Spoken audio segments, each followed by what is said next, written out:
हरियाणा में assistant professor बनना चाहते हैं तो आप यहाँ पे अप्लाई कर सकते हैं। ये जो वैकेंसीज आई हैं असिस्टेंट प्रोफेसर की पोस्ट के लिए आप अप्लाई कर सकते हो 10 जुलाई से, और जो पोस्ट है एसोसिएट प्रोफेसर और प्रोफेसर की वहाँ पे आप अप्लाई कर सकते हो 15 जुलाई से। तो अप्लीकेशन जो 31 जुलाई तक आपको अप्लीकेशन भर के जमा करानी है। तो ये इन्होंने कुछ एब्रीवेशंस दे रखे हैं एडवर्टीजमेंट में ना। एपीआई का मतलब क्या होता है, एकेडमिक परफॉर्मेंस इंडिकेटर, और ये इनका मीनिंग क्या क्या होता है अलग अलग, तो ये सारी चीज़ें दे रखी हैं। फिर हम बात करें तो अगर आप अप्लाई करोगे तो एग्ज़ाम फ़ीस का ही पता होना चाहिए। तो एग्ज़ाम फ़ीस जो लगेगी अनरिजर्व कैटेगरी की लगेगी 2,000 रुपये, और जो फीमेल की फ़ीस लगेगी हरियाणा में 5,000 रुपये सॉरी। और SC BCA BCB EWS category में हरियाणा स्टेट में 500 रुपये लगेगी। थर्ड जेंडर की 500 रुपये फ़ीस लगेगी। एंड PWBD की फ़ीस जो लगेगी वो लगेगी नो चार्जेज में आएगी। ठीक है जी। तो इसके बाद अब हम बात करते हैं पोस्ट की। तो सबसे पहले जो हमारे पास रिक्रूटमेंट है, ये परमानेंट पोस्ट के लिए रिक्रूटमेंट है। इसमें एंशियंट हिस्ट्री और कल्चरल आर्कियोलॉजी में जो पोस्ट निकली है, एक निकली है PWBD की पोस्ट निकली है। ठीक है जी। बायोटेक्नोलॉजी में एक जनरल की पोस्ट है, बॉटनी में एक जनरल की पोस्ट है, केमिस्ट्री में एक जनरल की पोस्ट है, कॉमर्स में एक जनरल, एक BCB की पोस्ट है। एंड डायरेक्टेड डिस्टेंस एजुकेशन में एक पोस्ट है PWBD में।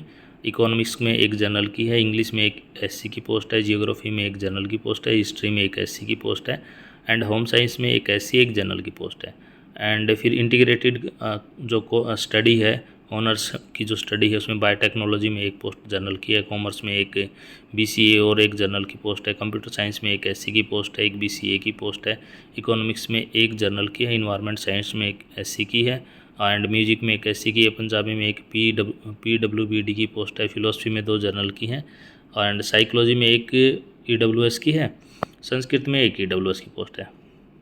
फिर आता है हमारे पास लॉ, एंड लॉ में एक पोस्ट आपकी SC की है, 2 पोस्ट जनरल की हैं, जिसमें LLB और LLM वगैरह होती है, ये लॉ का पार्ट होता है। मास कम्युनिकेशन में और मीडिया में जो जर्नलिज्म से रिलेटेड है उसमें एक SC की पोस्ट है, एक जनरल की पोस्ट है।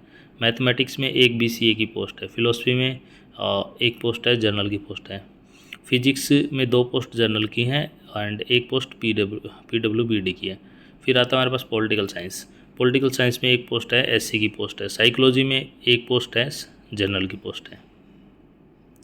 पब्लिक एडमिनिस्ट्रेशन में एक पोस्ट PWBD की पोस्ट है। सोशल वर्क में एक पोस्ट जनरल की है। यूनिवर्सिटी स्कूल मैनेजमेंट में एक BCA की पोस्ट है, एक BCB की पोस्ट है। जूलॉजी में एक SC की पोस्ट है, एक जनरल की पोस्ट है। फिर अगर हम बात करें एसोसिएट प्रोफेसर की, तो बॉटनी में एक EWS की पोस्ट आई है, लाइब्रेरी इन्फॉर्मेशन साइंस में एक जनरल की पोस्ट आई है, पब्लिक एडमिनिस्ट्रेशन में एक जनरल की पोस्ट आई है, यूनिवर्सिटी स्कूल ऑफ मैनेजमेंट में एक जनरल की पोस्ट आई है। प्रोफेसर में कॉमर्स में एक PWBD की पोस्ट है, हिस्ट्री में एक जनरल की पोस्ट है, मैथ में एक जनरल की पोस्ट है, जूलॉजी में एक जनरल की पोस्ट है। इस तरह से ये रिक्रूटमेंट आपकी आई है। फिर यहाँ पे आपको क्या क्या चीज़ें ध्यान रखनी है वो चीज़ें मैं बता देता हूँ। फ़ीस हमारी हो ही गई, जो आपको जमा करानी है। फ़ीस रिफ़ंड होती नहीं है, ये पहले ही लिख देते हैं कि भाई हम फ़ीस रिफ़ंड नहीं होगी एनी सर्कमस्टेंसेज।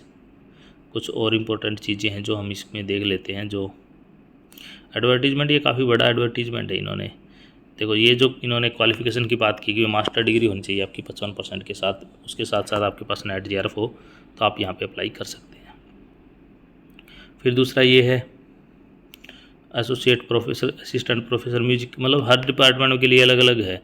मोस्टली सब में यही है कि आपके पास जो UGC की जो क्वालिफ़िकेशन है, वो UGC ने जो डिक्लेयर की है क्वालिफ़िकेशन, वही एक असिस्टेंट प्रोफेसर बनने के लिए ये क्वालिफ़िकेशन होनी चाहिए, वही क्वालिफ़िकेशन आपके पास हो तो आप अप्लाई कर सकते हैं। फिर हमारे पास API आता है। शॉर्ट लिस्टिंग क्राइटेरिया क्या है, ग्रेजुएशन में 80% से ज़्यादा है तो 15 नंबर लगेंगे, और 60% से 80% के बीच में 13 नंबर लगेंगे, 55 से 60 के बीच में 10 नंबर, 45 से 55 के बीच में 5 नंबर। पोस्ट ग्रेजुएशन में इसी तरह से 80 से ज़्यादा 25 नंबर, 60 से 80 के बीच में 23 नंबर, और 55 से 60 के बीच में है 20 नंबर। MPhil के 7 नंबर हैं 60 से ज़्यादा, और 55 से 60 के बीच में 5 नंबर। PhD के 30 नंबर हैं, और नेट JRF के 7 नंबर हैं, नेट के 5 नंबर हैं, और इस तरह से रिसर्च पेपर के पब्लिकेशन के 10 नंबर है। टीचिंग और पोस्ट डॉक्टरेट के लिए 10 नंबर मैक्सिमम है। तो अगर आपके पास MPhil PhD है तो भी आपको 30 नंबर मिलेंगे। नेट JRF और ये है तो 7 नंबर ही मिलेंगे। और इसके बाद हमारे पास आता है एकेडमिक जो स्कोर 80 नंबर का बनाएगा, और रिसर्च पब्लिकेशन 10 नंबर की, टीचिंग एक्सपीरियंस के 10 नंबर।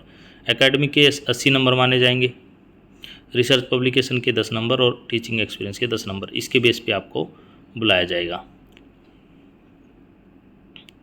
फिर ये कुछ सर्टिफिकेट्स इन्होंने दे रखे हैं भाई, 2009 से पहले की पीएचडी है तो ये नॉर्मलाइजेशन, ये बैकवर्ड, इस तरह का सर्टिफिकेट होना चाहिए, वही वैलिड माना जाएगा हरियाणा का, मतलब नो ऑब्जेक्शन सर्टिफिकेट, ये सारी चीज़ें उन्होंने। Criteria for good academic record, एक बात आता है कि भाई गुड एकेडमिक रिकॉर्ड होता क्या है, तो ये गुड एकेडमिक रिकॉर्ड का इन्होंने क्राइटेरिया बता दिया आपको कि भाई ये गुड एकेडमिक क्राइटेरिया है, आप इसका स्क्रीनशॉट लेके देख सकते हैं। और हमने इसमें, आप मेरे चैनल को सब्सक्राइब कर लीजिए, अपने दोस्तों के साथ शेयर कर लीजिए। अगर आपको किसी और रिक्रूटमेंट के बारे में जानना है तो आप मेरे से कमेंट करके पूछ सकते हैं, और